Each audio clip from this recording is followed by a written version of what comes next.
Okay, what are the needs of these adolescents? First,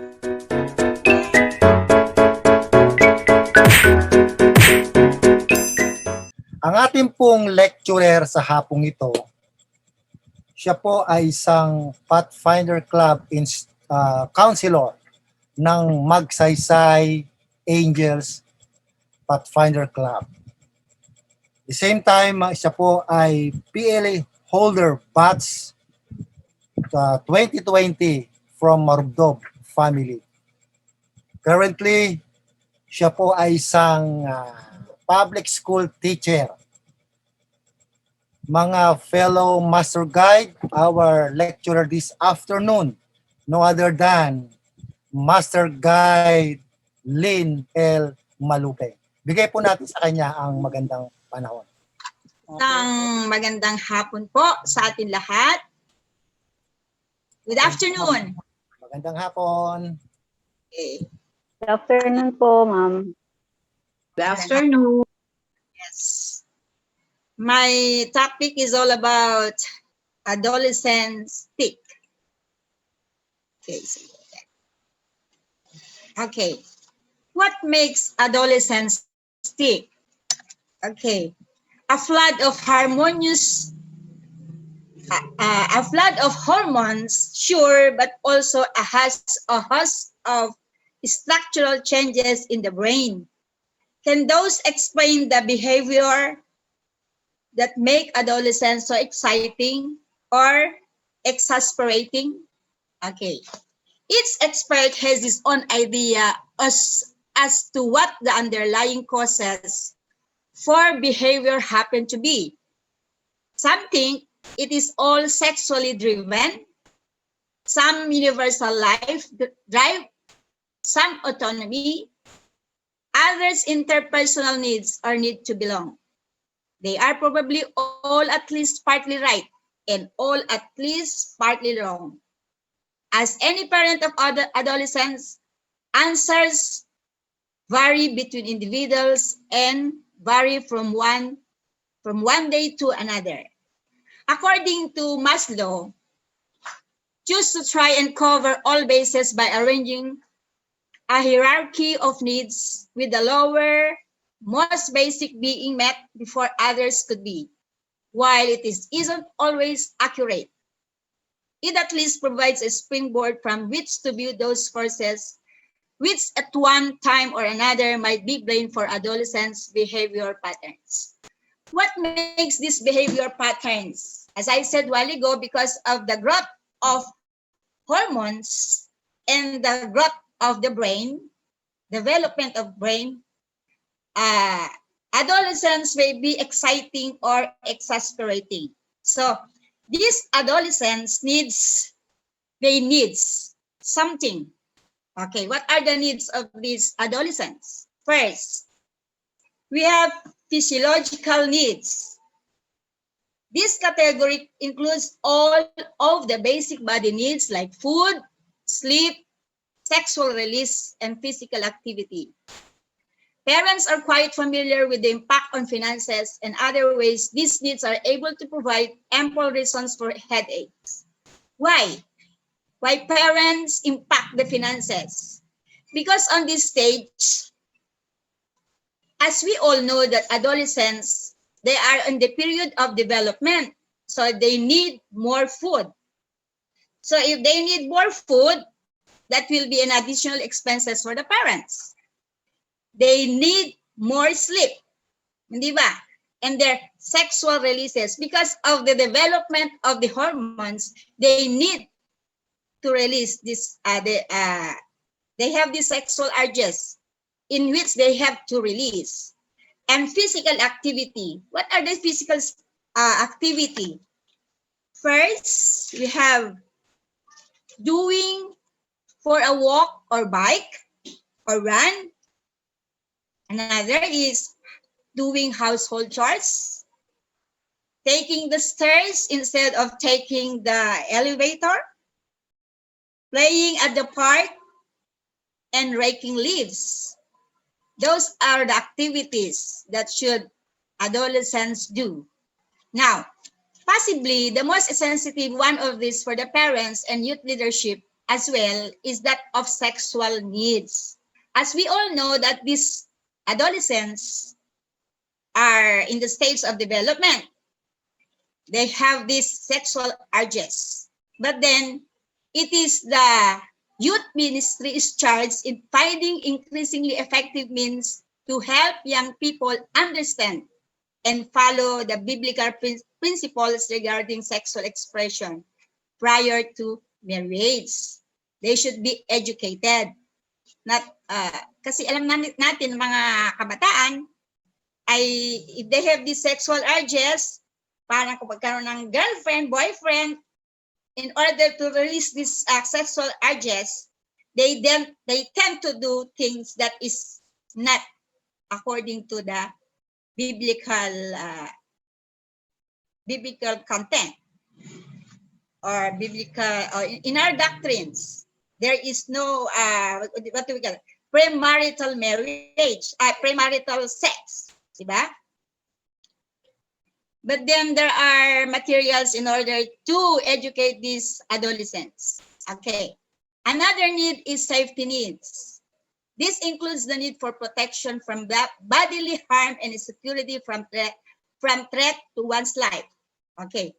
Many teenagers, especially those who live within large cities, need to assure themselves for their safety. They choose to arm themselves, join gangs, travel around in groups, and other similar behavior. This is very true. Okay, based on my experience as a teacher in the grade 6 level, makikita mo mga bata, bakit kami dalang patalim? For their safety daw. Ayan. So, they tend to bring with them this, mga matatalim na bagay for self-defense. Okay. Kaya nga sabi, they choose to arm themselves. They also join gangs. Totoo po ito kasi paglabas nila, nandiyan yung mga kaibigan nila, para lang paglabas nila, they are safety from their sa kanilang kaaway. So, join gangs, travel around in the groups and other similar behavior. The broader picture of harm also affects many youth. Nuclear destruction. Wala naman tayo dyan dito sa ating bansa. Nuclear destruction, wala naman tayo dyan. Terrorist attack. Ayan, katulad po yung sa Mindanao. Diba? Meron tayong mga terrorist attack. Even here, di ba yung mga New People's Army, minsan katulad yung nangyari the previous days, di ba? That is a form of terrorist attack. Kung saan po, it disturbs the students. Like for instance, what happened the previous, imbes na may magandang kinabukasan yung isang bata, but because of this terrorist group, nawala ang kanyang buhay. So that's it. Kaya nga, sabi dito, terrorist attack, even string of local robberies or rapes will cause them to find it difficult to concentrate on school work. Ayan, nakaka-disturb even in the elementary level. Nakaka-disturb din kung meron silang mga kalaban, meron silang kaaway.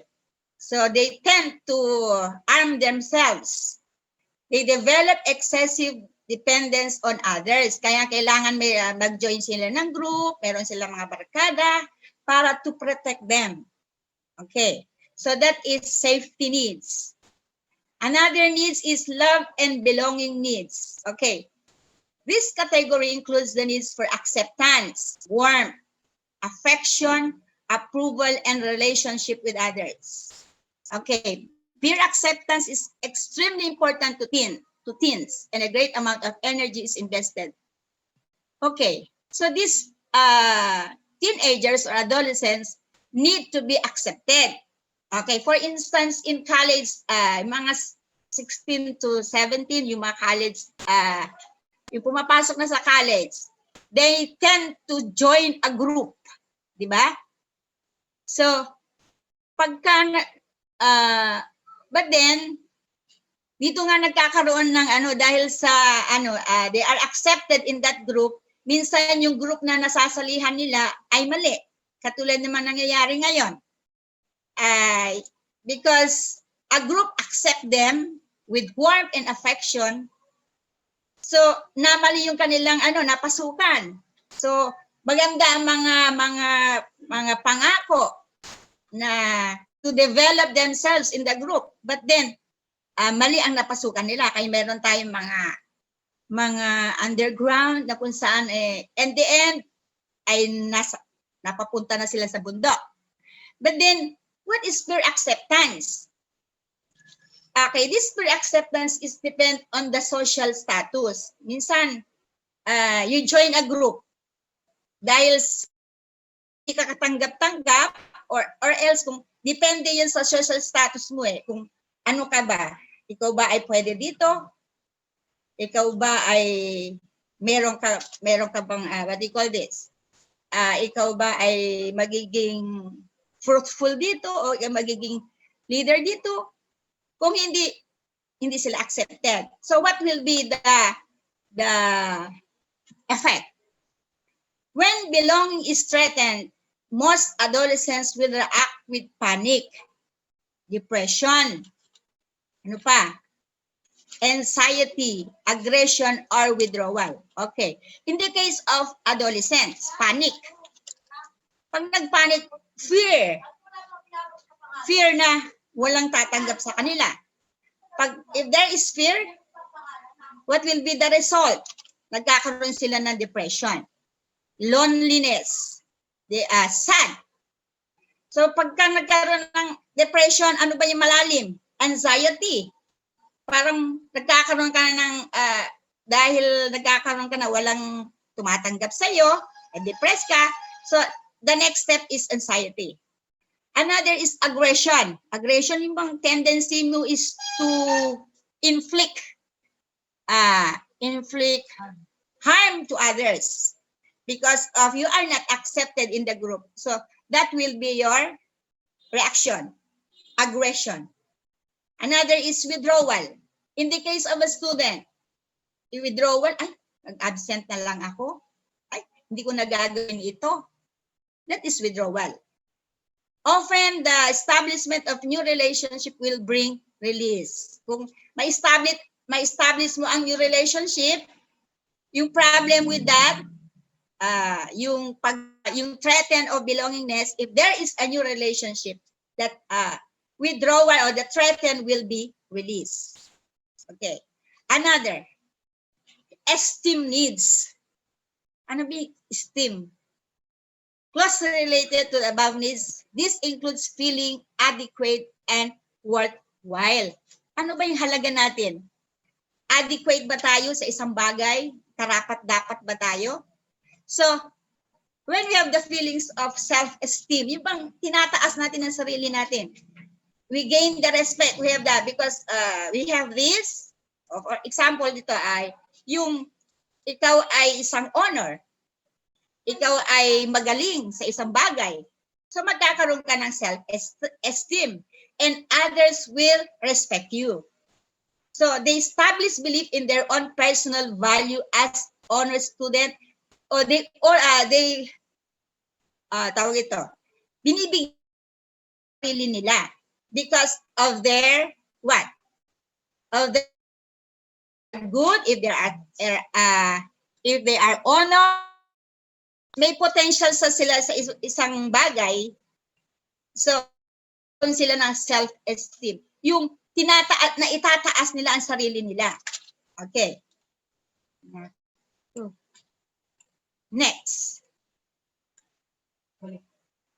Knowledge and understanding needs. Wait. Okay, self-development needs. Self-development needs. Okay, what's this? This level of needs concentrate on personal growth and fulfillment of one's created potential. Okay, kaya nga tayong mga bata, pumapasok sa paaralan to develop their potentials. Okay, for their personal growth. For example, kaya ka nga nag-college para i-develop yung sarili mo, para sa personal growth mo, para fulfillment of your ambitions. Okay. Fulfillment of one's created potential. Okay. Kaya nga tayo, halimbawa, dito ako magaling sa mga pagtuturo. So, leadership. So, kukuha ko ng course na bagay sa aking potential. Okay, so, not to be noticed by others but for their own personal satisfaction. Hindi man napapansin ng iba, pero sa sarili mong satisfaction, you have to develop yourself. Okay, it's all part of finding answer to the question, who am I? Ano ba ako? So, kailangan bang i-develop mo sarili mo para makilala ka kung ano ka ba? Okay, that's it. So, self-development needs. Another is knowledge and understanding needs. Okay, knowledge.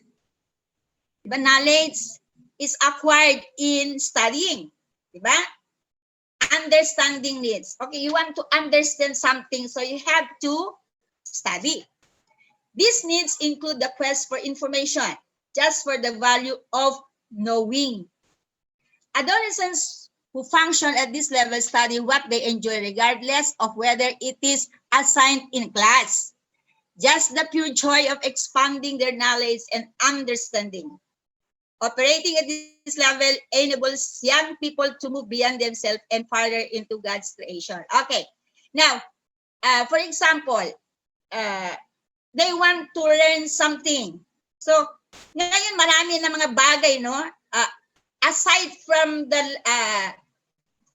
the education that you want to pursue, if you want to learn more, if you want to understand about politics, about what is happening in our situation nowadays, kailangan nila mag-explore by using Google, by using the YouTube. So they tend to earn knowledge in other ways or in other field, and then they have to understand things that is happening around or whatever things that they want to learn. Okay, that is regardless of their what do you call it? Regardless kung anong mga assignment na binibigay sa kanila ng teacher, they tend to earn knowledge outside of. Okay, next, spiritual needs. Okay, this is very important. Now, spiritual needs. These needs go beyond the boundaries of self. Religious activities and aesthetic experiences are common forms of expression in seeking fulfillment of spiritual needs. For Christians, the goal is to become more Christ-like. We seek to transcend with God's grace and power the limits and bodies. Okay. Doon po sa Ephesians 4:11 to 13, these are, ano ba? Okay, I'm going to read it to you. Pinagkoloban niya ang iba na maging mga apostol, ang iba propeta at iba evangelista at ang iba pastor at mga guro, upang ihanda mga banal na gawain ng paglilingkod sa ikatitibay ng katawan ni Kristo, hanggang makarating tayong lahat sa pagkakaisa ng pananampalataya at sa pagganap ng pagkakilala sa anak ng Diyos, hanggang maging taong may sapat na gulang hanggang sa sukat na ganap na kapuspusan ni Kristo. Spiritual needs, ito ang kailangan natin. Okay, aside from those different needs, this is very important because ito yung hindi natin ito ay tungkol at these adolescents tends to be free-like. Pwede silang magiging alagad ng ating Panginoon. Pwede silang maging pastol. Pwede silang maging teacher. Pwede silang maging alagad. Now, which spread the gospel of God. So those are the different needs of these adolescents. Okay, to sum it up, ano-ano yung mga yun? First, we have the physiological needs. Next is development. Wait. Okay. Needs. Physiological needs. What else? safety needs, love and belonging needs,